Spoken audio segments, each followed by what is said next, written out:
All right, so this is part two, the continuation of yesterday. I'm letting you know that there's a reason I have the steering wheel here, because I'm at work on my break, and I don't want you to see the symbol on my shirt because that company does not represent my views. And I don't represent the company in terms of my political stuff. So I don't want to get fired over something that I believe in. And I am not going to be censored when I tell you this stuff. So it's a continuation of the crypto crash. So as I was saying, I believe the last thing I was talking about was tokens, and how tokens are not currency. Tokens are used for utility. So in the cryptocurrency world, you're going to have these terminologies, coin or token, and tokens are for utility. So like back in the days when I was little, you had to use tokens to play arcade games. I believe now when you go to like GameWorks or Dave & Buster's or large companies like that that have huge arcades, you get these cards where you can just swipe it and it's like a credit card now. But I mean, like back in the days, you would put your money into like your dollar bills into a machine, and then it would spit out these little metal tokens. Ching, ching, ching, ching, ching. They look like little coins, but you can't spend them. They're not legal tender. In other words, the government does not give a fiat decree that you can use that as money. So you can't go to the store and use your token at a grocery store to buy your groceries. You can only use it at that specific location for the video games. And you could also use quarters, but they kind of wanted you to go to tokens because it's like the casinos. You know, when you go to a casino, you change your money in for a little plastic chip. And they know psychologically that when you change your real money in for something that represents it but doesn't have any denominations on it, it's just a color, you tend to be more, let's say, frivolous. You throw your caution to the wind. You abandon it and become more reckless. And you're more willing to put $1,000 on the table because it doesn't look like $1,000. It looks like a little black chip, you know, or a stack of little black chips, you know, and so it's less painful even when it's taken away psychologically because it looks like something else. So, but in the crypto realm, you don't really see the money anyway. It's a token, so it's used for utility. And car washes have that. You know, it's another philosophy. You go to a car wash and they have tokens where you'll put them in the machine. And you can still use your fiat currency to buy a car wash, but you typically will exchange it for a token. You put the token in the machine, and then you go right through the car wash and so on and so forth. So that's the same philosophy for crypto tokens. Crypto tokens are utility tokens. They're used for things like real estate. You can exchange your money for a token and then use your token to purchase the real estate. You can use your money to buy a token. You can use the token to buy oil. You can change your money for a token and use your token to buy electricity for your house. So it's a token that's used to barter in a way because it's not really money. It's a thing. And you're trading a thing for a like thing, and you're doing it in kind. All right, so I kind of forgot what I talked about in the last video, but I just want to cover what I think is going to happen. I think we're going into global depression, and that is not Donald Trump's fault. But Donald Trump faces many enemies, and there's a system that's been set up by those enemies. And the people face those exact same enemies because those same enemies are the ones that are robbing everyone. They've set up a system where they can benefit at the expense of others, at the expense of the smaller people. So they've set up trade agreements where there's actual protectionism hidden in those trade agreements, but they don't call it that. They call it a free trade agreement, so it's disguised as, you know, when you hear it, it's a token word that they use that disguises that it's protectionism for a certain country. And most of the free trade agreements that President Obama, President Bush, Presidents Bush and President Clinton have signed are actually protectionist for other countries, and they don't even defend the United States. What kind of traitor type mentalities would become our presidents and do that? People have no idea.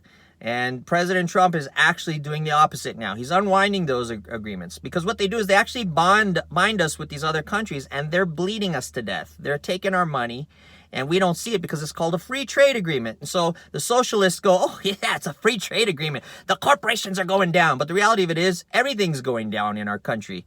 And they want it that way because They want things to look bad so that government will come and regulate it when the money goes out the window, and then it becomes a communist state. And then when it's a communist state, as long as you're friends with the government, you can get goodies from the government. And reality, that's not a prosperous way to do things, because when you centralize things, I've said in many of my videos, when you centralize authority and you centralize decision making, it's never going to be efficient. Because if you're running a country and you're one person, if I centralize all the power on me and I run a country the size of the United States, there's absolutely no way I can be everywhere at once.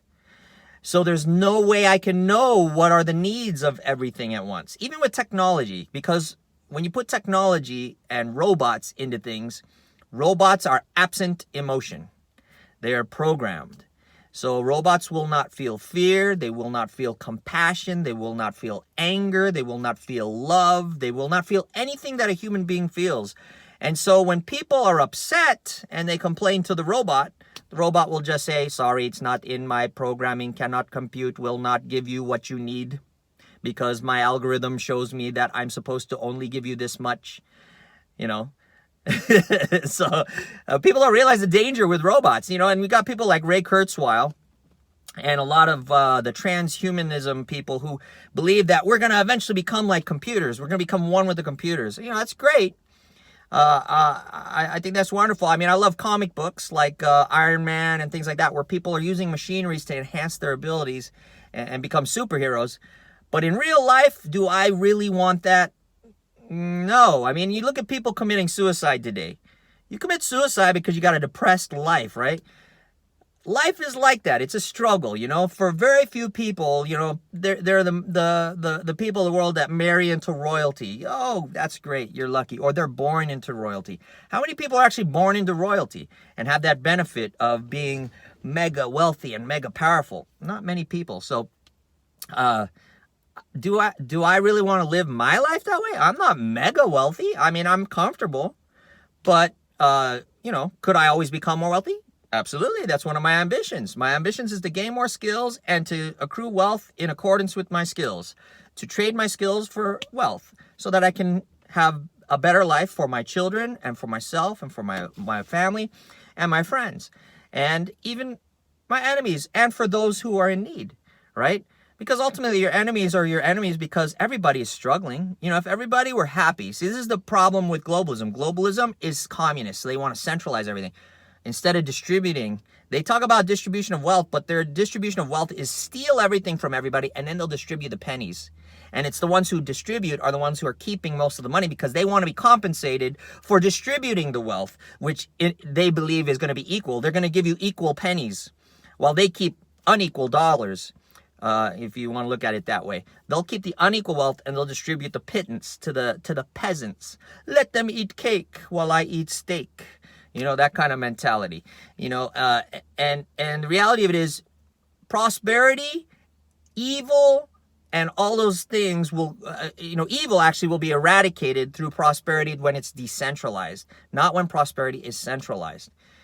When everybody is wealthy, you have no need or desire or jealousy or hatred to try to hurt your fellow man, because now you're wealthy. You have all your needs covered. You have all your desires covered. And you have everything covered. The Maslow hierarchy of needs, right? You need your necessities, and then you have your wants and things like that. All those things are covered. Your emotions will change. Your culture will change. In fact, that's why we have different cultures. And different cultures are beautiful. It's because of your surroundings. Okay? So what Trump is doing is, their globalists have united us all. They've locked hands, not necessarily in a beneficial way, but we're locked. So if one goes down, they're going to yank all of us down. So if you see Europe collapsing, you see Brazil collapsing, you see Argentina collapsing, you see China going into a depression, you see everybody going into depression, they're all holding hands. So if one jumps off a cliff, they're yanking everybody down. Trump is cutting, he's pulling the fingers off of everything. And he's saying, no, we're America first. So if this is the globalism holding on to the steering wheel is America, and globalism is holding on to it, Trump is going, no, I don't like this agreement. No, I don't like this agreement. No, I don't like this. No, I don't like this. And this is not favorable. Oh, there goes Europe. There goes South America. While America stands fast. But at the same time, you're going to see a dollar rally. So that is going to hurt our economy a little bit. But Trump has already set it up by repealing regulations and centralized authority on our businesses. The businesses now have the freedom in America to start to make their own decisions. They can figure out what is it that we need, and the government not going to tell us what we need because they don't know what we need. They have their own business they're running, and they're not doing a good job at it. And these structures have been set up by other presidents and Democrats and centralized authority type people, leftists who like that. They like being told what to do because they're too stupid to decide for themselves. So they try to set up structures that govern them to tell them what they need to do because they're too afraid to go out on their own and be leaders. And they want leaders. They want to be slaves. They like being slaves. And then they try to get other people because they like being, misery likes company. So they like to tell other people that these leaders are going to take care of us. So they try to get other people to join them into agreeing that other people can decide for you what's best for you. And I'm not the type like that. You know, there's a song I learned when I was a little kid, and I didn't really like it at that time, but the more I think about it, I like it. It's a Disney song. It's from Winnie the Pooh, and it's sung by Tigger. Tigger is this orange like tiger. He's made of like rubber or whatever. He bounces around. He's psycho. He's very independent. Right? The wonderful thing about Tiggers is Tiggers are wonderful things. Their tops are made out of rubber. Their bottoms are made out of strings. They're bouncy, bouncy, bouncy, bouncy, fun, fun, fun, fun, fun. But one of the most wonderful things about Tiggers is I'm the only one. He sings about individuality, and what individuality is what makes you unique. Collectivism erases your identity. See, and they don't like you to have an identity. They don't want you to be a man. They don't want you to be a woman. They don't want you to be Catholic. They don't want you to be Muslim. They don't want you to be American. They don't want you to be European. They don't want you to be old. They don't want you to be young. They don't want you to be anything that will make you you. They want to erase those things. No more pronouns. You can't be a he, a her, a shim, a whatever it is. They're making up all kinds of stuff till eventually all that evaporates. And individuality is what makes you you. And you become independent. You think independent. And in capitalism, that is what makes capitalism thrive. Because when people are independent, when there's a problem, if we all think alike, if we all get groupthink, we'll never solve that problem properly. In business school, I learned about the groupthink problems in NASA and why the Challenger exploded, why the Columbia exploded. It's because of groupthink, because there's peer pressure. Everybody, when somebody is individual and they notice, oh my gosh, there's a tile there that's loose. They don't want to tell anybody else because everybody else will turn on them and be like, are you criticizing our great space shuttle? Our great space program? Are you criticizing it? This is the reason why YouTube cancels your channel when you say something unique, right? They want you to be the same. They want you to give the same happy message. They don't want you to give, don't be pointing out the negativity about what we're doing. And then what happens when you do that? When you cancel it, people die. The space shuttle blew up. The astronauts are great minds and explorers and pioneers and intellectuals. Our brain power went up in the space shuttle and went up into flames in an explosion. All because people want to control the individuality that acts as a warning sign and as a solution to many of our problems. Because again, groupthink makes all these people collectively one, and one brain comes up with a limited number of solutions. But when you have multiple people and each one is individual and has different thinking, you can come up with multiple forms of solutions, and eventually one will be right. And I love it that Hollywood is so leftist, and yet they put out a great comic book movie. I used to collect comic books. I love the Infinity Gauntlet series, Infinity Wars. Avengers series and that. I used to have all of them until someone broke into my house and stole all of them, and that's probably really valuable at this point. I don't know. I don't collect comics anymore, but I have #1 issues of Spider-Man, all this other stuff. But the Infinity Gauntlet, Infinity War series was about all of these people coming together, all these superheroes coming together because one centralized authority was trying to take over and decide for the rest of the world. And it was a way for them to make a decision or use their differences and their powers collectively against this problem to solve it. They didn't all give up their powers or combine and have the same powers. They all had unique powers. They're unique individuals, and they used their uniqueness together with the same focus to tackle this problem and to solve it. And they were able to win in the end because there's uniqueness. Not all of them could do it, right? Not all of them could do it individually. There were some individuals that could solve the problem on their own, but not all of them. And there's a select few that could have solved the problem on their own. And there were different variations. But even in the Hollywood movie, they show that there are multiple outcomes, and only one solution that could have worked. Out of, what was it? I don't remember what Doctor Strange looked at, like 4 million something solutions. Only one worked, and one of them required him to sacrifice himself, sacrifice a whole bunch of the other heroes, and to leave the original Avengers there to solve the problem. So Hollywood subconsciously, through their script writing, knows that collectivism, where you eliminate differences and combine one and have only one authority, does not work. They know it subconsciously, but they're stupid. And spiritually, they're under the control of the evil one who does that. He likes government. He likes control. He likes authority. So basically, what I see happening in the cryptocurrency market is you're going to have dollar strength that's occurring. You're going to have, because Trump is severing ties, all these other countries are going to start falling. They're not going to be able to benefit off the United States. And as a result, their currencies may hurt because those central authorities tend to pump money. They throw money at problems to make the solution because they control the creation of money, fiat currency. Cryptocurrency, they don't want, so they're trying to control cryptocurrency by regulating it. Reality is you cannot regulate cryptocurrency. However, they can scare people, and that's why you get these crashes in cryptocurrency. And like I said, when they're printing their currency, they're making it less valuable. People in that country don't want to have less valuable money, so what are they going to do? They're going to exchange it for more valuable things. And the dollar is one of those more valuable. People are ingrained that the dollar, because it's been the world reserve currency for so long, is the stable currency.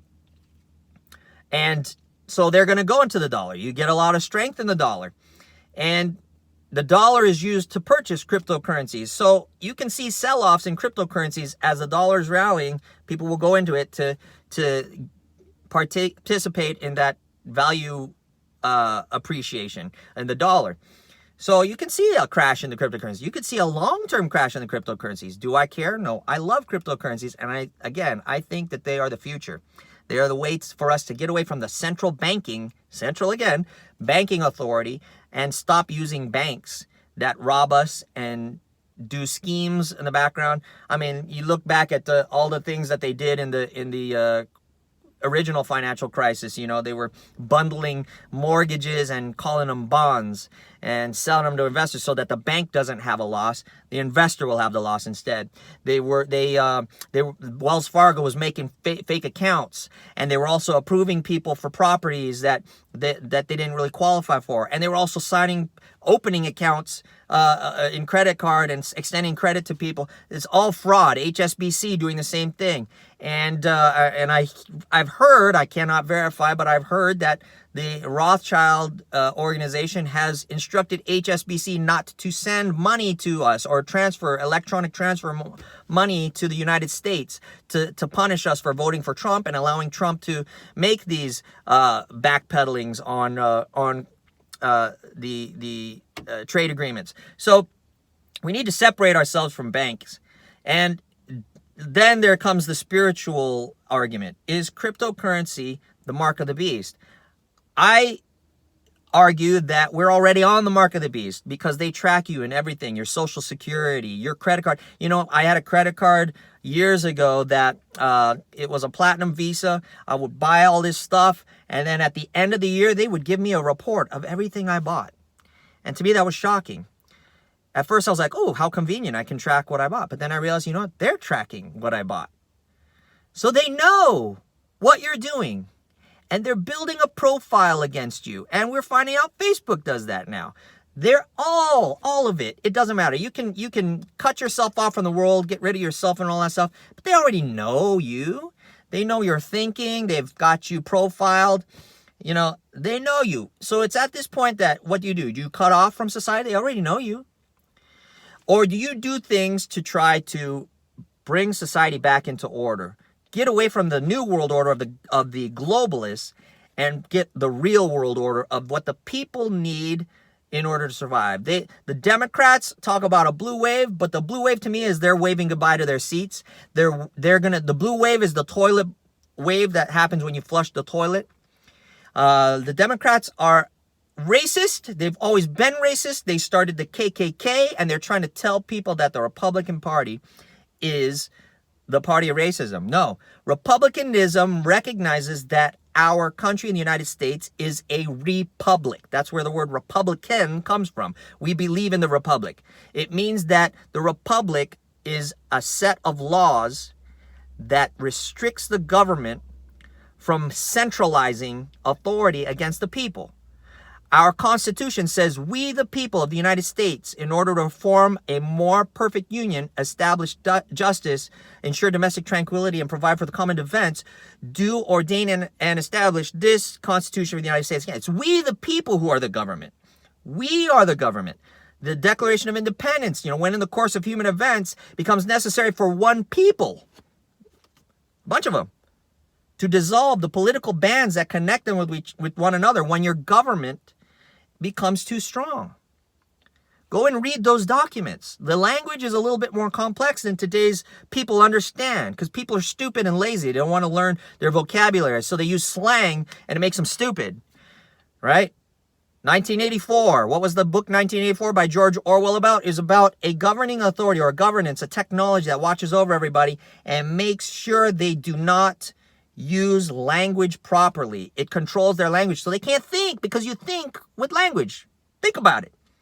You talk to yourself. So if your vocabulary is limited, so is your thinking. All right, so this is where we're going. I believe cryptocurrencies have a chance to skyrocket. If you hold it long-term, great. But the way to hold it long-term is to get them cheap. That's not investment advice. That's common sense. You can't afford to hold it if you buy it high and you need cash, right? Because your cash is tied up now in that asset. And if it's dropping, there goes your value, right? If you believe in something and you think it's going to be good, why not buy it on a sale? Buy it on a sale and hold it. That's how you speculate. I'm also an investor. I said in the other video, I'm a speculator. I'm also an investor, and I believe in putting my money in things so that I get money back. But I'm talking about as a speculator. This is how you do things. A speculator gets their value in buying things when the price drops. All right, I got to go back to my work. It's late. It took a little longer, but I do a lot at work. So I saw one of my coworkers go by, and then I realized, oh my gosh, I'm doing 23 minutes. So, all right, but I just wanted to finish up the crypto crash situation. We may see cryptos rally, and it may not be Bitcoin. I love Bitcoin. I think ultimately Bitcoin could be $1 million a Bitcoin, but are there going to be big crashes? Yeah, because it's the big enemy. It's the first known, and they don't want it to take over the banking system. And they could also be deceptive and want us to go into it. So they could do those things to make people think, oh, well, it is against the government, so we can go in it. And then the government really owns Bitcoin and they control it. And they're Satoshi Nakamoto, because we don't really know who Satoshi Nakamoto is. But ultimately, it's hard to regulate things that are decentralized and created by someone else and not by the government. And so there you go. And you can't track it if you don't know who created it. So if you know the creators of a token or a coin, think about that also when you invest in it. All right, y'all. When you speculate in it. Sorry. All right, y'all. Take care. God bless. Who knows when the next video will be, but it should be soon. I'll try to do it more regularly. All right, bye.